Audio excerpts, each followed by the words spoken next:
Hello guys, welcome to Vinay TV. మన ఈరోజు topic వచ్చేసి పాకిస్తాన్ గురించి మీకు తెలియని ఫ్యాక్ట్స్ అవేవో మనం ఈరోజు ఈ వీడియోలో తెలుసుకుందాం. చాలా మందికి పాకిస్తాన్ యొక్క జాతీయ పక్షి, జాతీయ అనిమల్ ఇవేవి తెలీదు. మనం ఈ వీడియోలో పాకిస్తాన్ వాళ్ళ ఫ్యాక్ట్స్, అలాగే జాతీయ పక్షి, జాతీయ ఫ్లవర్ అవేవో అన్ని తెలుసుకుందాం. ఇంకా ఆలస్యం ఎందుకు, 1947 ఆగస్టు 15న ఇండిపెండెన్స్ అంటే స్వాతంత్రం వచ్చిందని అందరికీ తెలిసిందే. కానీ చాలా మందికి అది మాత్రమే తెలుసు. కానీ మన దేశం భాగమైన పాకిస్తాన్ విడిపై ఒక స్వాతంత్ర దేశంగా ఏర్పడింది. ప్రపంచంలో ఫుట్బాల్ ను ఎక్కువగా తయారు చేసే దేశం పాకిస్తాన్ నుంచినే సుమారుగా 40 నుంచి 50 మిలియన్స్ ఫుట్బాల్ ప్రపంచ వ్యాప్తంగా దిగుమతి అవుతుంది. మనం చూసుకున్నట్లయితే 50 నుంచి 70% ఫుట్బాల్స్ పాకిస్తాన్ నుంచినే తయారు చేసినవి. అలాగే పాకిస్తాన్ లో ఎంతో మంది ఉండగా ఇద్దరికి మాత్రమే నోబెల్ ప్రైజ్ అయితే గెలుచుకున్నారు. అందులో ఒకరు మలాలా యూసఫ్జై. ఈమె అందరికీ తెలిసే ఉంటుంది. ఈమె శాంతి కోసం చేసిన కృషిలో 2014లో నోబెల్ ప్రైజ్ ని అందుకుంది. అలాగే ఇంకొకరు కూడా ఉన్నారు, అబ్దుల్ సలాం అనే వ్యక్తి 1979లోనే ఫిజిక్స్ లో నోబెల్ ప్రైజ్ ని అయితే అందుకున్నారు. పాకిస్తాన్ లో అన్నిటికన్నా పెద్ద నగరం ఏదంటే కరాచీ. అదిగాక ఆర్థిక పరంగా కూడా ఈ నగరం అభివృద్ధి చెందినది. ఈ నగరంలో ప్రజలు ఎక్కువగా ఉండి ఎన్నో వ్యాపారాలు చేస్తూ ఉంటారు. అలాగే ఈ ప్రాంతంలో సీపోర్ట్ కూడా పెద్దగా ఉంటుంది. పాకిస్తాన్ ఒక కరెన్సీ పాకిస్తాన్ రూపీ. ఇక్కడ షుగర్ కేన్ ను అంటే చెరుకును జాతీయ జ్యూస్ గా చెప్పుకుంటారు. దీన్ని వాళ్ళ భాషలో రో అంటారు. పాకిస్తాన్ లో చెరుకు ఉత్పత్తి ఎక్కువగా ఉంటుంది. పాకిస్తాన్ ఒక నేషనల్ లాంగ్వేజ్ వచ్చి ఉర్దూ.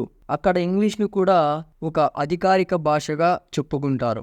పాకిస్తాన్లో కూడా ఇంటర్నెట్ ని ఎక్కువగా యూజ్ చేస్తూ ఉంటారు. అక్కడ జనాభాలో 10 నుంచి 11% వరకు ఇంటర్నెట్ ను కలిగి ఉన్నారు.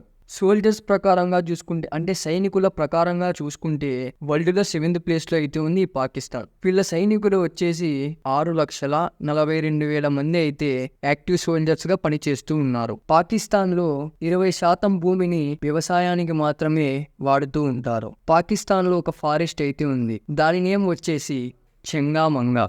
చాలా విచిత్రంగా కూడా ఉంది ఈ నేమ్. ఈ ఫారెస్ట్ సుమారు 12,000 ఎకరాలు అయితే ఉంది.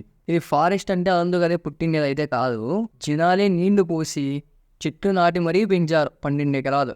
పాకిస్తాన్ ఒక జాతీయ ఫలం వచ్చేసి మ్యాంగో. పాకిస్తాన్ జాతీయ పుష్పం వచ్చేసి మల్లెపువ్వు. మర్కోర్ అనే పాకిస్తాన్ లో పెరిగే ఒక మేకను జాతీయ జంతువుగా ప్రకటిస్తారు. పాకిస్తాన్ ఒక జాతీయ పక్షి వచ్చేసి షుగర్ ప్రాటిస్ట్. పాకిస్తాన్ రాజధాని వచ్చేసి ఇస్లామాబాద్. ఈ ఇస్లామాబాద్ లో 10 లక్షల మంది పీపుల్స్ అయితే ఉన్నారు. పాకిస్తాన్ జనాభాలో 50% ఎడ్యుకేటెడ్ పీపుల్సే ఉన్నారు. పాకిస్తాన్ జాతీయ కవి ఎవరు తెలుసా? అల్మా మొహమ్మద్ ఇక్బాల్.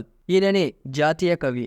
ఈయన వచ్చేసి 1876 నుంచి 1948 మధ్య జీవించిన మొహమ్మద్ అలీ జీనాని Pakistan the father of nation అని చెప్తారు. పాకిస్తాన్ జాతీయ గీతం సుమారుగా 80 సెకండ్లు ఉంటుంది. ఇంకొకటి ఏమండి, పాకిస్తాన్లో 8 years దాటిన తర్వాత ప్రతి ఒక్కరికి ఓటక్ అనేది అయితే ఉంటుంది. పాకిస్తాన్ జనాభా వచ్చేసి దాదాపు 21 crores వరకు అయితే ఉన్నారు. పాకిస్తాన్లో 94% పీపుల్స్ పాకిస్తాన్ వాళ్ళే నివసిస్తున్నారు. ఇంకా 6% పీపుల్స్ అవుట్ ఆఫ్ కంట్రీస్ వాళ్ళు ఉన్నారు.